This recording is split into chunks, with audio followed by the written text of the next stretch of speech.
اب میں وقت کی نزاکت کا خیال رکھتے ہوئے بغیر کسی تمہید و تاخیر کے آپ کے سامنے فقہ حنفی پر اعتراضات کے جوابات اس عنوان پر مقالہ پیش کرنے کے لیے مفتی محمد رسالت حسین قاسمی استاد حدیث دارالعلوم شاہی جامع مسجد میرٹھ کو مدعو کرتا ہوں کہ حضرت والا تشریف لائے اور مقرر کردہ موضوع پر مقالہ پیش فرمائیں۔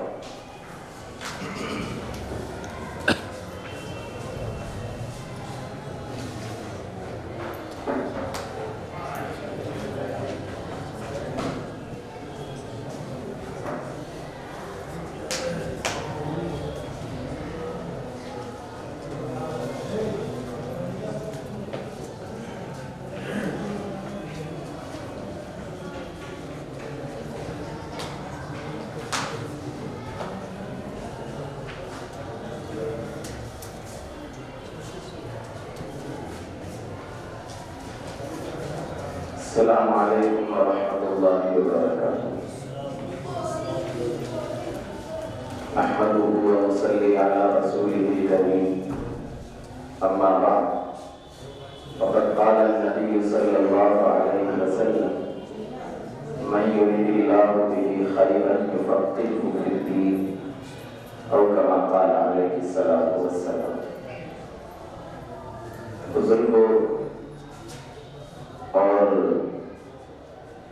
میرے سامنے بیٹھے ہوئے اہل علم حضرات،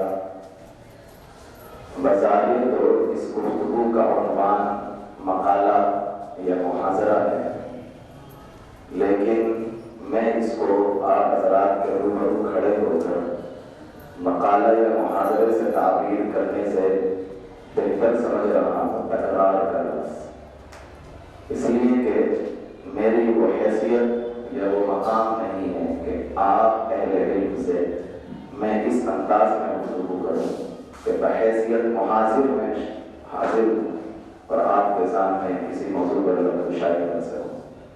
میں آپ کا اپنے آپ کو ایک ساتھی سمجھ کر تکرار کے انداز میں کچھ باتیں عرض کرنے کی کوشش کروں گا۔ اللہ پاک سے دعا ہے اللہ ہم کو سمجھنے کی، عمل کرنے کی توفیق عطا کرے۔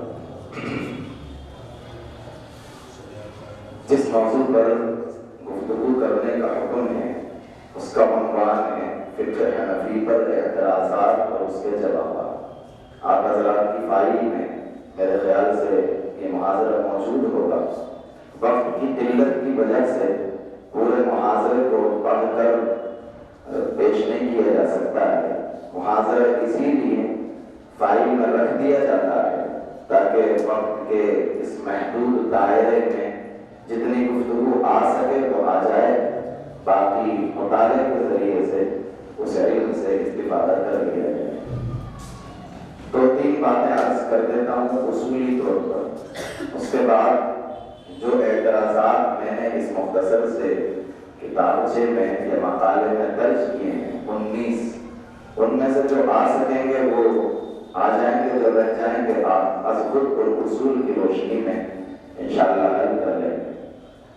سب سے پہلی بات تو یہ ہے کہ فقہ کو ہمارے کچھ احباب کی طرف سے جو اپنے آپ کو مسلمان کہتے ہیں، اسلام کا نام لیوا تصور بھی کرتے ہیں، ہم بھی مانتے ہیں، لیکن ان کی طرف سے دانستہ یا نادانستہ اس انداز پر پیش کیا جاتا ہے کہ فقہ یہ قرآن اور سنت سے الگ کوئی چیز ہے۔ اسی بنیاد پر اعتراضات کیے جاتے ہیں اور اعتراض کا انداز بھی یہ اختیار کیا جاتا ہے کہ قرآن کریم کی آیت کو کچھ اور کہتی ہے اور امام ابو حنیفہ رحمۃ اللہ علیہ کچھ اور کہتے ہیں۔ ٹکراؤ کی یہ صورت ہے، آخر ایسی صورت حال میں امام صاحب کے قول کو کیسے لیا جا سکتا ہے؟ یہ حدیث پیش کر دی جاتی ہے بسر اوقات کہ امام ابو حنیفہ رحمۃ اللہ علیہ کا قول فلاں حدیث سے متصادم ہے، معارض ہے۔ ان حالات میں امام صاحب کی بات کو کیسے قبول کیا جا سکتا ہے؟ اس طرح کے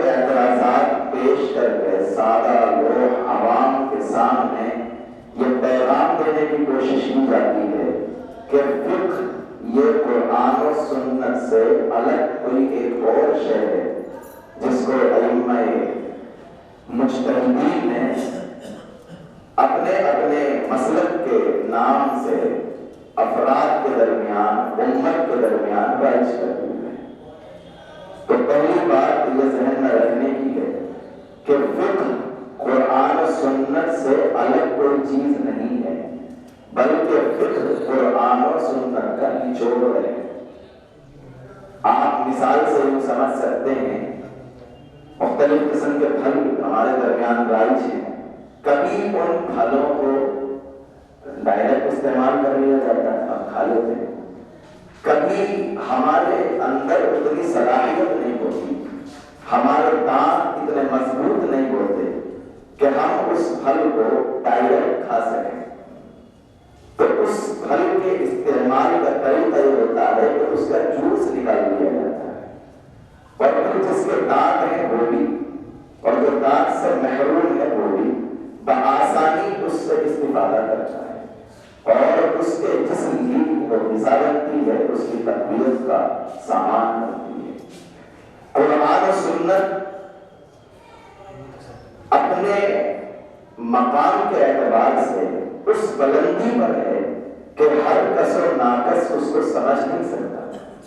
جس طرح ہر پھل کو ہر انسان نہیں کھا سکتا، جس کے پاس دانت ہے وہ کھا لیتا ہے، تو دانت سے محروم میں نہیں کھا پاتا، ویسے ہی قرآن و سنت اس معیار پر ہے، احادیث کا ذخیرہ اور قرآن کا ذخیرہ یہ اس معیار پر ہے جس معیار پر ہر انسان اس سے استفادہ نہیں کر سکتا۔ اللہ نے جن کو بصیرت دی، جن کو سمجھ بوجھ دی، جن کو فہم و فراست دی، جن کو علمی اعتبار سے وہ مقام دیا کہ جو قرآن کی آیات سے، احادیث سے استخراج کر کے، استنباط کر کے مسائل کو اخذ کرنے کی صلاحیت رکھتے ہیں، انہوں نے قرآن و سنت کا نچوڑ پیش کیا ہے جس کو ہم اور آپ فقہ کے نام سے تعبیر کرتے ہیں۔ اسی کی طرف نبی علیہ السلام نے اشارہ فرمایا تھا، من یرد اللہ بہ خیرا یفقہہ فی الدین، اللہ جس کے ساتھ خیر کا معاملہ فرماتے ہیں،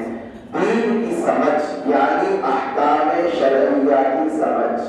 محدثین اس حدیث کے ذیل میں لکھتے ہیں کہ اس کا مطلب یہ ہے نصوص شرعیہ کو سامنے رکھ کر، یعنی قرآن اور حدیث کو، اس سے مسائل کو اخذ کرنے کی صلاحیت عطا کر دیتے ہیں۔ من یرد اللہ بہ خیرا یفقہہ فی الدین۔ مختصر سے لفظوں میں یہ ذہن میں رہے کہ فقہ قرآن و حدیث سے الگ کوئی چیز نہیں بلکہ اسی کا نچوڑ ہے۔ دوسری بات، فقہ حنفی کو لے کر جو اعتراضات کیے جاتے ہیں خاص طور پر غیر مقلد طبقے کی جانب سے، اس میں میرے اور آپ کے غور کرنے کی چیز یہ ہے کہ جس مسئلے کو لے کر سامنے والے نے اعتراض کیا ہے وہ یقیناً احناف کی فقہی کتابوں میں موجود ہے، وہ جزیہ موجود ہے، وہ مسئلہ موجود ہے، لیکن یہ غور کرنا ہے کہ کیا وہ مفتہ بھی ہے یا غیر مفتہ بھی ہے۔ احناف کی فقہی کتابوں میں کتنے جزئیات اور کتنے مسائل درج ہیں لیکن غیر مفتہ بھی ہیں، ان پر عمل نہیں ہوتا، ان پر فتویٰ نہیں دیا جاتا۔ غیر مقلد عالم سادہ لوگ عوام کو گمراہ کرنے کے لیے سہارا لیتا ہے غیر مفتہ بھی قول کا، اور حوالہ پیش کر دیتا ہے، شامی میں موجود ہے، بحر الرائق میں موجود ہے، ہدایہ میں موجود ہے، کسی بھی فقہی کتاب کا حوالہ پیش کر دیتا ہے، صفحہ نمبر بھی موجود ہے، جلد نمبر بھی موجود ہے۔ ہم پریشان ہو جاتے ہیں کہ حوالہ تو ہے، کتاب میں جزیہ موجود تو ہے، تو ہمیں یہاں اس فریب کو سمجھنا ہے کہ یہ مفتہ بھی ہے یا غیر مفتہ بھی ہے۔ کتنے اقوال ایسے ہیں جو غیر مفتہ بھی ہیں، ان پر فتویٰ نہیں دیا جاتا، تو ان کو لے کر اعتراض کرنا جو اعتراض ہی بے سود ہے، اس پر قابل نہیں ہے۔ ہمارے یہاں فتویٰ دینے کا معیار جو رکھا گیا ہے، علامہ شامی رحمۃ اللہ علیہ نے جو درج کیا ہے شرح علوم رسم المفتی میں، وہ لکھا ہے الروایہ سے. ظاہر الروایہ امام محمد رحمۃ اللہ تعالی علیہ کی ان 6 کتابوں کو کہا جاتا ہے جس میں نہایت ہی عرقریزی کے ساتھ، نہایت ہی محنت اور کاوش کے ساتھ فقہ حنفی کو امام محمد رحمۃ اللہ علیہ نے جمع کیا ہے. اس میں جامع صغیر آتی ہے، جامع کبیر آتی ہے، سیر صغیر آتی ہے، سیر کبیر آتی ہے، زیادات ہے، مرصوص ہے. یہ 6 کتابیں ہیں جن کو ظاہر الروایہ کہا جاتا ہے. یہ جو نام ہے ظاہر الروایہ، یہ بھی اصل میں ترکیب اضافی نظر آتی ہے. ظاہر مضاف اور روایہ مضافی ہے، لیکن یہ ترکیب اضافی اصل ہے نہیں، یہ ترکیب توصیفی ہے. آسانی کے لیے اس کو اضافی کر دیا گیا ہے. اصل لفظ ہے روایۃ ظاہرہ، یہ ترکیب توصیفی ہے. آسانی کے پیش نظر زبان پر سہل رہے اس لیے اس کو پلٹا ہے اور ترکیب اضافی میں تبدیل کر کے اس کو ظاہر الروایہ کہہ دیا گیا. یہ اصل ہے روایۃ ظاہرہ. روایت ظاہرہ کا مطلب ہوتا ہے کہ وہ روایت، وہ جزیرہ جس کا سمجھنا بالکل واضح ہے، ظاہر ہے، یعنی قرآن اور سنت سے بالکل واضح طور پر نکل کر آ رہا ہے، جس میں کسی زیادہ پریشان ہونے کی، اس میں الجھنے کی ضرورت نہیں ہے، واضح طور پر بالکل کلیئر سمجھنا آنے والی چیز ہے. اس طرح کے مسائل ان 6 کتابوں میں درج کیے گئے جن کو ظاہر الروایہ کہا جاتا ہے، جن کی اصل ہے روایت ظاہرہ، جامع صغیر، جامع کبیر، سیر صغیر، سیر کبیر، مرصوص، زیادہ.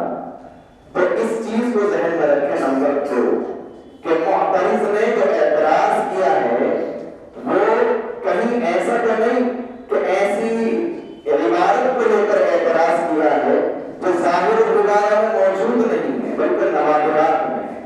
امام محمد رحمۃ اللہ علیہ کی ان 6 کتابوں کے علاوہ جو اور کتابیں ہیں ان میں کچھ نوادر شمار کی جاتی ہیں، یعنی جو کم شاگردوں نے ان سے لیا ہے ان چیزوں کو. اس کے مقابلے میں اگر ظاہر الروایہ کے اندر کوئی بات آئی ہے تو ظاہر الروایہ کی بات کو قبول کیا جائے گا، اسی کو مختلف تصور کیا جائے گا، غیر ظاہر الروایہ کو چھوڑ دیا. 2 بات ہو گئی. نمبر 1 فقہ، یہ قرآن اور حدیث سے الگ کوئی چیز نہیں بلکہ اس کا نچوڑ ہے.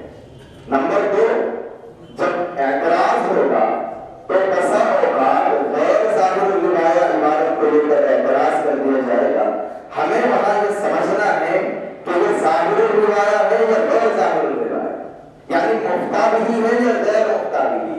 معترض نے جہاں جہاں اعتراض کیا ہے کہ حنفی پر، وہاں سہارا لیا ہے غیر ظاہر الروایہ کا اور ذہن اٹھا دیا کہ آپ کی کتابوں میں لکھا ہے تو اس کو بھی سمجھنا ہے. 2 بات. تیسری اصولی بات جو عرض کر رہا ہوں اس کے بعد میں اعتراضات کی طرف آؤں گا. تیسری اصولی بات یہ ہے کہ مختلف چیزیں ایسی ہیں جو بظاہر جرم شمار ہوگی. بہت ساری چیزیں ہیں جو جرائم کے خانے میں آتی ہیں. بھئی کسی کے ساتھ بد نظری شریعت کے اعتبار سے جرم ہے، کسی کے ساتھ غلط تعلق شریعت کے اعتبار سے جرم ہے، چوری ہو، زنا ہے، شراب نوشی ہے، شریعت کے اعتبار سے جرم ہے. یہ جو جرائم کا خانہ، ان میں سے کچھ جرائم وہ ہیں جن کی سزا شریعت نے خود متعین فرمائی. ان کو اصطلاح شرع میں کہا جاتا ہے حد، حدود شرع. چند ہی جرائم، اگر غیر شادی شدہ تھے تو سکوڑے، شادی شدہ تھے تو رسم کر دیجیے. اسی طرح سے ایک شرب خمر ہے، شراب پینے کی سزا شریعت نے متعین کی ہے 80 کوڑے. اسی طرح سے ایک حد قذف ہے، اگر کسی پر زنا کا الزام لگا دیا گیا ثابت نہیں کیا جا سکتا، اس کی سزا شریعت نے متعین کی ہے. اسی طرح چوری ہے، اس کی سزا شریعت نے متعین کی ہے فاقطعوا ایدیہما. اسی طرح سے قطع طریق یعنی راستوں میں لوٹ مار کرنا، اس کی سزا قرآن میں جو بیان کی گئی وہ امیر وقت امیر المؤمنین کے اختیار پر اس انداز میں چھوڑ دی گئی. چاہو تو قتل کر دو، چاہو تو اس کے ہاتھ پیر جانب مخالف سے کاٹ دو، چاہو تو طرح کی سزا متعین کی گئی. تو ایک زنا ہے، اسی طرح سے ایک شرب خمر ہے، ایک حد قذف ہے، ایک چوری ہے، ایک قطع طریق. 5 چیزیں ایسی ہیں جن کی سزا شریعت نے خود متعین کی ہے. اس سزا کو اصطلاح شریعت میں حد کہتے ہیں. جرائم تو بہت ہے اس کے علاوہ. اب آپ کو فقہ حنفی کی بہت کتابوں میں مل جائے گا کہ کسی جرم کا تذکرہ ہے، لیکن وہاں ہمارے عالم نے لکھا ہے لا حد فیہ، اس میں کوئی سزا نہیں. مثلا ایک لڑکے نے کسی لڑکے کے ساتھ ناجائز تعلق قائم کر لیا، مثال کے طور پر کسی کتاب میں مل جائے فقہ حنفی کی لا حد فیہ، اس میں کوئی سزا نہیں. تو معترض اعتراض لے کر آ جائے گا کہ آپ تو ایک غلط چیز کو رائج کر رہے ہیں، آپ کو مہلت دے رہے ہیں، آپ کو چھوٹ دے رہے ہیں کہ کوئی اس طرح سے کسی ہم جنس کے ساتھ رابطہ قائم کرے، اس لیے کہ آپ کے عالم نے لکھا ہے لا حد فیہ. تو یہاں ذہن میں رہے حد کہتے ہیں اس سزا کو جو شریعت کی طرف سے متعلق ہے، اور وہ صرف 5 رائج میں ہے. یہاں پر لا حد کہہ دینا اس کا یہ مطلب نہیں ہے کہ سزا نہیں، اس کا مطلب یہ ہے کہ وہ شریعت کی متعینہ سزا نہیں ہے. امیر المؤمنین اپنے اختیار سے جو بہتر سمجھے گا وہ سزا دے گا، اور اس سزا کو تعزیر کہا جاتا ہے. آپ نے ہندوستان کے قانون کے تعلق سے بھی پڑھا ہوگا، جو قوانین لکھے ہیں کہ تعزیرات ہند میں یہ بات ہے، یعنی ہندوستانی قوانین میں یہ بات ہے. تو فقہ حنفی کسی مجرم کو سزا سے آزاد نہیں کر رہی ہے. فقہ حنفی اگر ایسی کوئی چیز سامنے آ رہی ہو جس میں اس میں یہ ذکر کر دیا گیا لا حد فیہ، تو اس کا یہ مطلب نہیں تھا کہ سزا نہیں ہے. اس کا مطلب یہ تھا کہ جو سزا نہیں ہے تو اللہ نے خود متعین کی ہو، جس کو حد کہا جاتا ہے، بلکہ وہ سزا ہے کہ جو امیر المؤمنین حالات کے اعتبار سے، وقت کے تقاضے کے اعتبار سے اس کے جرم اور اس کی حالت کو دیکھ کر متعین کرے گا، وہ سزا دی جائے گی، اس کو تعزیر کہا جائے گا. تو اس چیز سے بھی ایک دھوکہ دیتے رہے مبلغ کہ دیکھو فقہ حنفی میں لکھ دیا اس جرم کی سزا نہیں ہے، اس جرم کو معاف کر دیا گیا. تو یہ بھی سمجھنا ہے کہ بس سزا کا انکار صرف سزا کا انکار نہیں بلکہ حد کا انکار ہے، تعزیر کا انکار نہیں ہے. 3 باتیں ہو گئی. نمبر 1 فقہ حنفی یا فقہ قرآن و سنت کا نچوڑ ہے. نمبر 2 اعتراض جو سامنے آئے گا وہ مفتہ بھی اور غیر مفتہ بھی مسئلے کی وجہ سے سامنے آئے گا. نمبر 3 کبھی اعتراض سامنے آئے گا حد کے انکار کی وجہ سے، دشمن یہ سمجھے گا کہ حد کا انکار کر کر سزا کا انکار کیا گیا ہے، حالانکہ وہ سزا کا انکار نہیں ہے، وہاں حد کا انکار ہے، تعزیر وہاں موجود ہوتی ہے. یہ چند اعتراضات ہیں جو اس مختصر سی تحریر میں نے آپ کے سامنے رکھنے کی کوشش کی ہے. میں جو زیادہ اہم ہے ان پر نظر ڈالوں گا، چونکہ میرے بعد ایک مقالہ اور بھی پیش ہونا ہے. اس کے بعد حضرت مولانا شاہ عالم صاحب گورکھپوری دامت برکات و ملالیہ تشریف لائیں گے، حضرت کا بھی مقالہ پیش ہونا ہے. تو میں اختصار کے ساتھ کہیں سے پڑھ دیتا ہوں تاکہ نظر پڑ جائے کہ مقالے میں کن اعتراضات کو لیا گیا. صفحہ نمبر 4 پر ایک اعتراض درج کیا گیا جو فقہ حنفی کے تعلق سے کیا جاتا ہے. صفحہ نمبر 4 فقہ حنفی میں ایک مسئلہ یہ ہے، اگر کسی کی نکسیر پھوٹ جائے اور وہ خون سے اپنی پیشانی یا ناک پر فاتحہ لکھے، اگر نکسیر چھوٹ جائے اور خون سے، خون ہمارے یہاں ناپاک ہے، خون سے اپنی پیشانی پر یا ناک پر فاتحہ لکھ لے تو تندرستی اور صحت حاصل کرنے کے لیے جائز ہے، اور پیشاب سے لکھنا بھی جائز ہے. اگر شفا کا یقین ہو تو اس میں کوئی حرج نہیں. یہ شامی کے حوالے سے عبارت نقل کی گئی ہے اعتراض کرتے ہوئے فقہ حنفی پر. لو رعف فكتب الفاتحة بالدم على جبهته وأنفه لاستشفاء وبالقول أيضا إن علم فيه شفاء لا بأس به. اگر کسی کو نکسیر چھوٹ جائے اور وہ فاتحہ کو لکھ لے خون سے علی جبہتہ اپنی پیشانی پر، وانفہ اپنی ناک پر، شفا کے لیے، وبالبول ایضا پیشاب سے بھی لکھ لے مثلا، ان علم فیہ شفاء اگر اسے یقین ہے کہ شفا ملے گی، لا بأس بہ کوئی حرج نہیں۔ اس پر اعتراض کیا جاتا ہے کہ دیکھیے قرآن جیسی محترم اور مقدس کتاب کو احناف نے پیشاب اور خون سے لکھنے کی اجازت دی، حالانکہ خون اور پیشاب کا کیا مقام ہے یہ ہر کس ناقص سمجھتا ہے، کہاں خون اور پیشاب، کہاں قرآن مقدس جیسی عظیم کتاب۔ یہ فقہ حنفی میں لکھا ہے۔ جواب یہ ہے غیر مقلدین کی خیانت کی بدترین مثال، نہ تو اعتراض کرتے وقت پوری عبارت نقل کی اور نہ یہ واضح کیا کہ یہ مسئلہ احناف کا مفتہ بھی نہیں ہے۔ میں نے تو اصول بتلایا شروع میں، اس پر غور کرنا رہے گا، مفتہ بھی ہے یا نہیں ہے، وہیں سے یہ پوائنٹ اٹھاتے ہیں، اعتراض شروع کر دیتے ہیں۔ نہ امام اعظم اس کے قائل ہیں، امام ابو حنیفہ رحمۃ اللہ علیہ، نہ ان کے دونوں معروف و مشہور شاگردوں میں سے کوئی اس کا قائل ہے، امام ابو یوسف اور امام محمد رحمۃ اللہ۔ یہ قول صرف ایک عالم کا ہے، شیخ محمد بن احمد، اور یہ غیر معروف لوگوں میں ہیں جن کے قول کو فقہائے احناف میں کوئی قدر و اہمیت حاصل نہیں ہے، لہذا دراصل تو ہم اس کے جواب کے پابند نہیں ہیں۔ جب یہ قول ہی غیر محتاج نہیں ہے، ہم اس کے جواب کے پابند نہیں ہیں، لیکن تسکین غیر مقلدیت کے لیے جواب عرض کر دیتے ہیں۔ اس سلسلے میں پہلی بات یہ عرض ہے کہ اصل مسئلہ کتابت قرآن بالدم یا بالبول کا نہیں ہے۔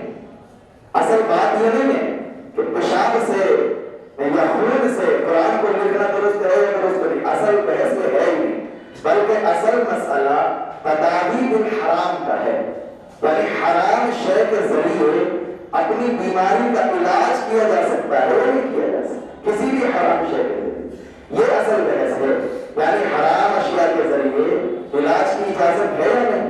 اس سلسلے میں فقہاء کا اختلاف ہے، جو علاج بالحرام کی اجازت کے قائل ہیں ان کے نزدیک کتابت قرآن یا کتابت قرآن بالدم یا بالبول کی گنجائش ہے، جو علاج بالحرام کے قائل ہیں ان کے نزدیک گنجائش ہے، اور جو علاج بالحرام کے منکر ہیں ان کے نزدیک کتابت قرآن بالدم اور بالبول کی بھی اجازت نہیں ہے۔ آئیے ہم امام اعظم ابو حنیفہ رحمۃ اللہ تعالی علیہ کو دیکھتے ہیں تو امام صاحب نے تداوی بالحرام کو ممنوع قرار دیا ہے۔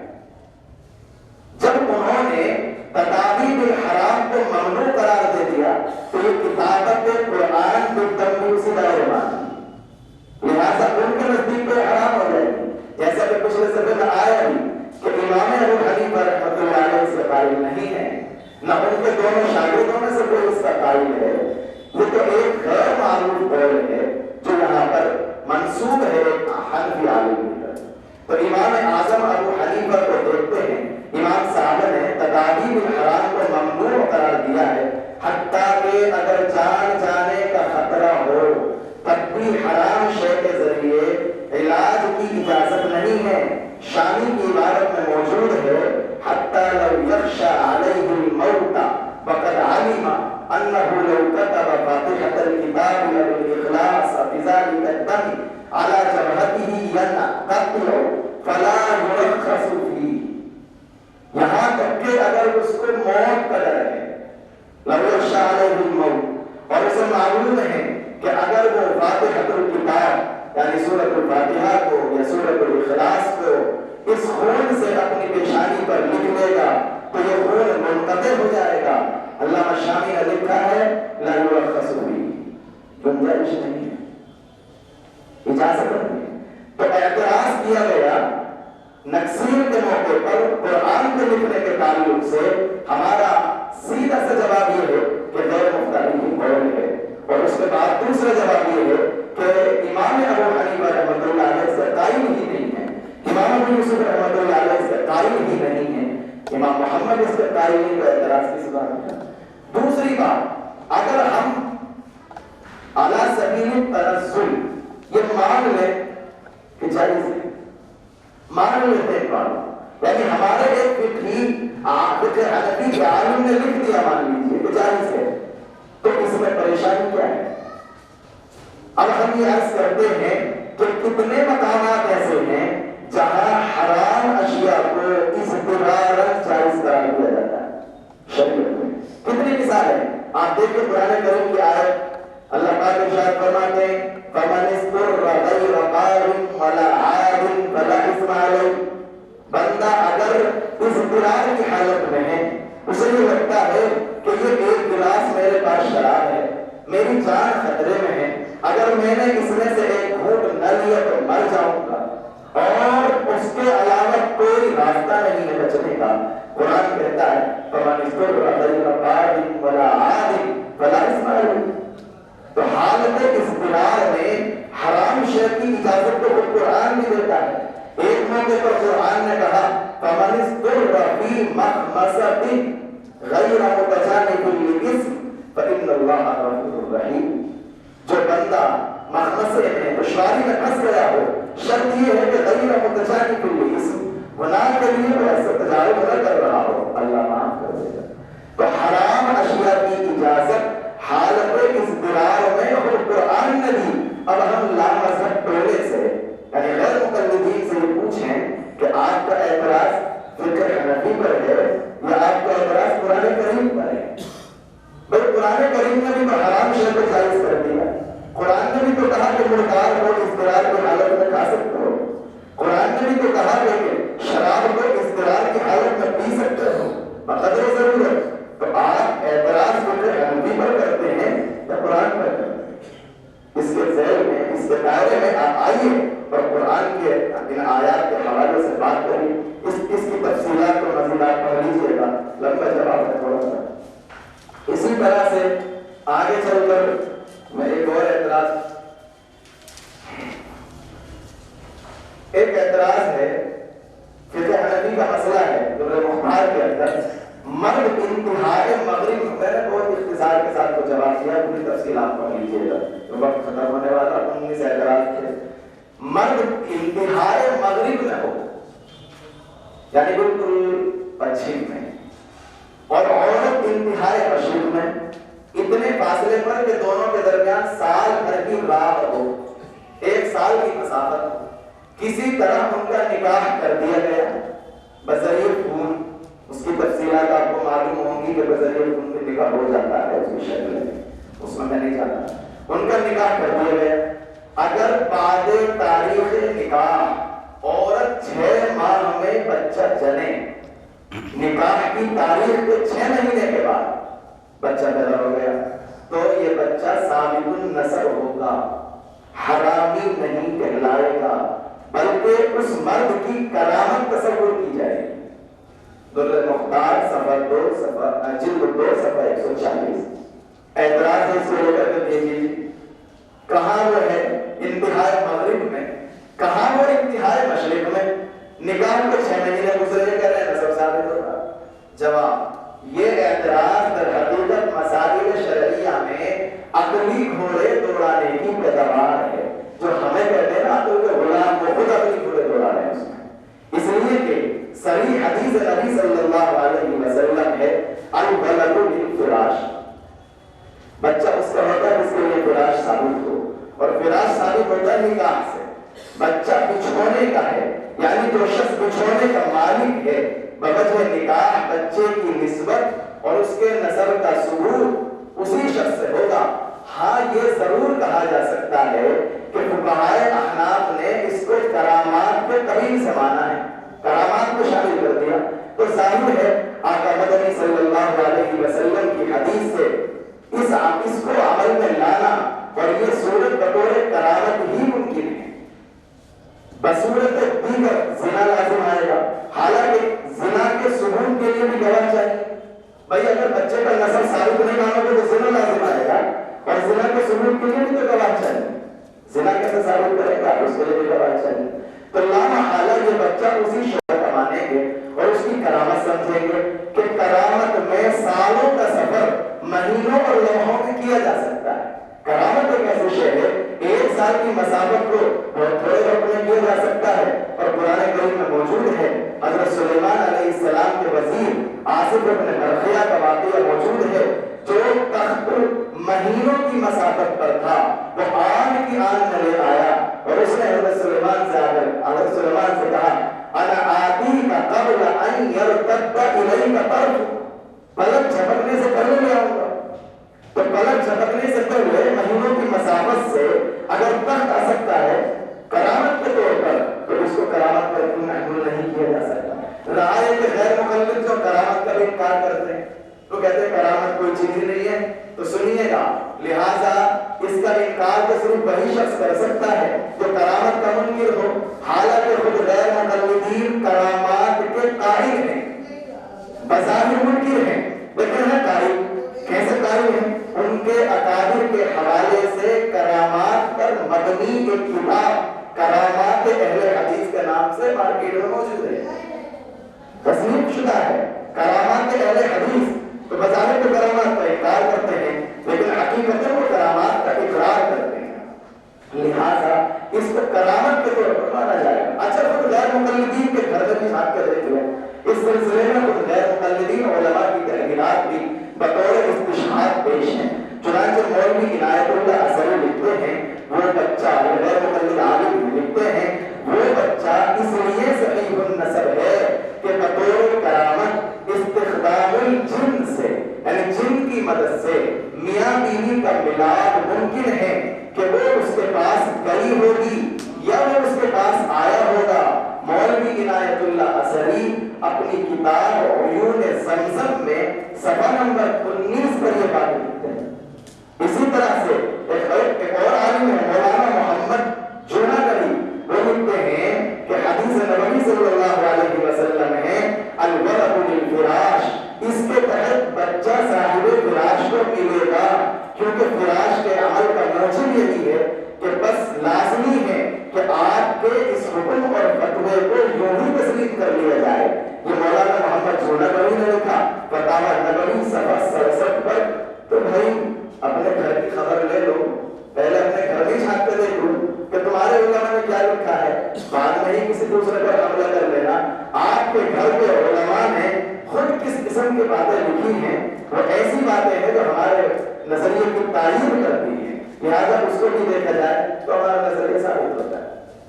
صفحہ نمبر 9 پر اعتراض نمبر 6، احناف کا مسئلہ یہ ہے اگر سوتی ہوئی عورت یا مجنونہ سے جماع کیا گیا تو روزے کا کفارہ نہیں ہے۔ صفحہ نمبر 9 اعتراض نمبر 6، اگر سوتی ہوئی عورت یا مجنونہ سے جماع کیا گیا تو روزے کا کفارہ نہیں ہے۔ یہ مسئلہ غیر مقلدین نے در مختار، ہدایہ، کنز الدقائق کے حوالے سے نقل کیا ہے اور اس کو بڑی معنی قابل اعتراض بنا دیا کہ دیکھو جماع جیسے عمل پر بھی کفارہ صوم لازم نہیں آیا۔ جواب، یہ اعلیٰ درجے کی تلبیس اور دھوکہ ہے، اس لیے کہ یہ جملہ بظاہر اس انداز میں پیش کیا گیا ہے کہ فاعل پر کفارہ نہیں ہے، حالانکہ اس سلسلے میں واضح عبارت شامی میں موجود ہے جس میں یہ بات صراحت کے ساتھ موجود ہے کہ فاعل پر اگر وہ روزے دار ہے قضا اور کفارہ دونوں لازم ہیں۔ چنانچہ شامی کی عبارت جلد 2 صفحہ 113 پر اما الباقی فعلیہ القضاء والکفارۃ اذ لا فرق بین بقیہ عاقلۃ او غیرہا، وقی کرنے والے پر یعنی فاعل پر قضا بھی ہے کفارہ بھی ہے، اس لیے کہ کوئی فرق نہیں ہے اس مسئلے میں کہ وہ وقی کرنے والا وقی کر لے عاقلۃ کسی سمجھدار یعنی جو صحیح الحال ہو، اور غیرہا یا مثلاً وہ مجنون ہو، حالت جنابت میں مجنون ہو یعنی جنون کی کیفیت میں، تو اس پر تو فاعل پر تو سزا رکھی گئی ہے کہ اس پر قضا بھی اور کفارہ بھی ہے۔ اصل میں گڑبڑی کی ہے تو معمولی سی، یہ جو بات لکھی گئی کنز الدقائق کے مختار کے حوالے سے کہ اگر سوتی ہوئی عورت یا مجنونہ سے جماع کیا گیا تو روزے کا کفارہ نہیں ہے، اس روزے کے کفارے کے نہ ہونے کا تعلق مرد سے نہیں بلکہ خود عورت سے ہے، یعنی اس کا کفارہ اس عورت پر نہیں ہے جو عورت سوئی ہوئی تھی جس کے ساتھ وطی کی گئی، یہ جو عورت مجنون تھی جس کے ساتھ بدی کی گئی، فاعل سے اس کا تعلق نہیں ہے، فاعل پر ہے جو شامی نے لکھا بھی ہے۔ تو غیر مقلد لوگوں نے کتنی چالاکی سے جس چیز کا انکار موضوع کے لیے کیا گیا تھا اس کا انکار باقی کے لیے کر دیا، اور ہمیں دھوکہ دینے کے لیے پیش کر دیا کہ لوگ آپ کہہ رہے ہیں کہ کفارہ نہیں، ارے ہر اس پر ہے کفارہ، علامہ شامی نے خود لکھا اس موضوع پر نہیں ہے، اور موضوع پر کیوں نہیں ہے؟ ظاہر ہے وہ تو انجان ہے۔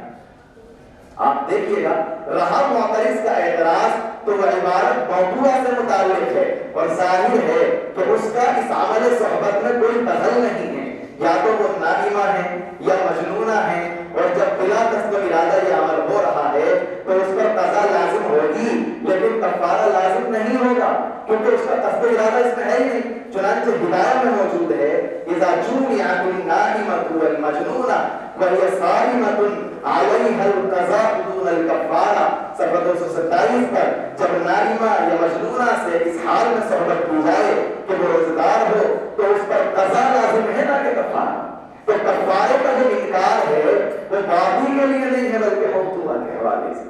الغرض یہ عبارت جس کے ذریعے اعتراض کیا گیا ہے عورت سے متعلق ہے، جیسا کہ اس پر لفظ علیہا میں موجود ضمیر مؤنث بھی دال ہے، بس کفارے کا عدم لزوم یہ عورت سے متعلق ہے نہ کہ مرد سے متعلق ہے۔ غیر مقلدین کا نظریہ بھی پڑھتے چلے، سورۃ مذکورہ میں عورت پر کفارہ لازم نہ ہونا یہ غیر مقلدین کے بھی مذہب کے مطابق ہے۔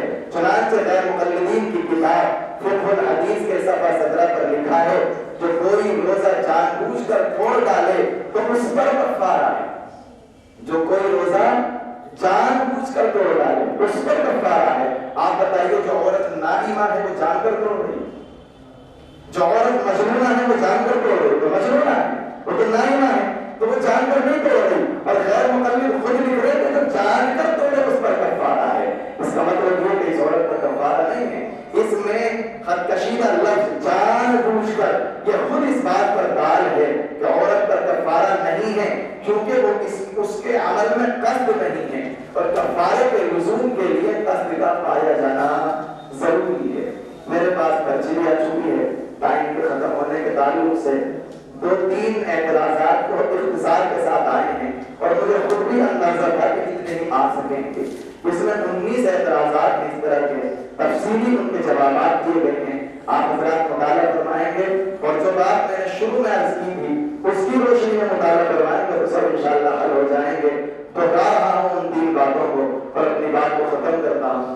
نمبر 1، فقہ یہ قرآن و سنت سے الگ کوئی چیز نہیں ہے بلکہ قرآن و سنت کا نچوڑ ہے، لہذا اس کو یہ ظاہر کرنا یہ دکھلانا کہ قرآن و سنت سے الگ کوئی چیز ہے یہ فریب ہے جو سمجھنا ہے۔ نمبر 2، فقہ حنفی کو لے کر جو اعتراضات کیے گئے ہیں اور کیے جاتے ہیں اس میں مفتابی اور غیر مفتابی کا بڑا معاملہ رکھا جاتا ہے، اٹھا کر غیر ظاہر الروایہ سے کوئی جزیہ پیش کر دیا جاتا ہے، حالانکہ ظاہر الروایہ میں اس کے برعکس موجود ہوتا ہے، جبکہ ہمارے یہاں یہ بات طے ہے کہ اگر ظاہر الروایہ اور غیر ظاہر الروایہ میں ٹکراؤ ہوتا ہے تو ظاہر الروایہ کو قبول کیا جائے گا، وہی مفتابی قول ہوتا ہے۔ تو اعتراض کی صورت میں اس پر بھی نظر رکھی جانی چاہیے۔ نمبر 3 جو میں نے عرض کیا کہ مختلف مقامات پر جرائم کی صورت میں جہاں فقہ حنفی میں یہ لکھا گیا ہے کہ اس جرم کی حد نہیں ہے، وہاں غیر مقلدین نے نہایت ہی چالاکی کے ساتھ اس حد کے لفظ سے یہ ثابت کرنے کی کوشش کی کہ کوئی سزا ہی نہیں ہے، تو وہاں یہ سمجھنا ہے کہ حد کا انکار ہے۔ حد کہتے ہیں اس سزا کو جس کو اللہ نے خود متعین فرمایا، وہاں حد کا انکار ہے، تعزیر کا انکار نہیں ہے۔ امیر المؤمنین اپنے اس وقت کے حالات کو دیکھ کر جو بھی مناسب سزا اس کے لیے تجویز کرے گا وہ اس کو دی جائے اور اس کو تعزیر کہا جاتا ہے۔ اللہ پاک ہم سب کو سمجھ عطا فرمائے، یہ باتیں جو کہی گئی ہیں ان پر غور کرنے کی، سمجھنے کی اور توجہ دینے کی توفیق عطا فرمائے۔ آخر دعوانا الحمدللہ۔